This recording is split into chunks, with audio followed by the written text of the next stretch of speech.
খুলনায় সন্ত্রাসীদের গুলিতে জাতীয়তাবাদী শ্রমিক দলের নেতা মাসুম বিল্লাহ নিহত হয়েছেন। এই ঘটনায় অশোক ঘোষ নামে এক ব্যক্তিকে অস্ত্রসহ আটক করেছে পুলিশ।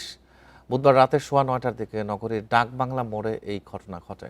নিহত মাসুম বিল্লাহ রূপসা বাগেরহাট আন্তজেলা সড়ক পরিবহন শ্রমিক নেতা ও উপজেলা শ্রমিক দলের সাবেক আহ্বায়ক। পুলিশ জানায় একটি জুতার দোকানে গেলে মাসুমকে লক্ষ্য করে গুলি ছোড়ে 7 জনের একটি দল। গুলিবিদ্ধ অবস্থায় মাসুমকে হাসপাতালে নেওয়া হলে চিকিৎসক মৃত ঘোষণা করেন। এই ঘটনায় স্থানীয়রা অশোক ঘোষ নামে একজনকে আটক করে পুলিশে দেয়।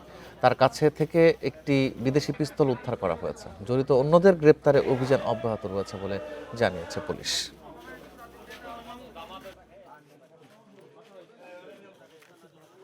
যে ও এমন কোনো কাজের সাথে লিপ্ত ছিলেন না আগে পরে, যার কারণে ওকে এরকম দুর্বৃত্তদের হাতে খুন হইতে হবে, এটা আসলে আমরা মেনে নিতে পারতেছি না। ২ ঘন্টার মধ্যে এই হত্যাকাণ্ডর সঠিক রহস্য উদ্ঘাটনপূর্বক হত্যাকারীদেরকে গ্রেপ্তার করতে হবে।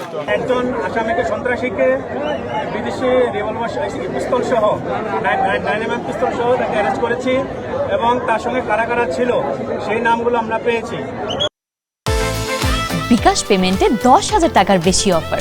শপিং চলছে তো।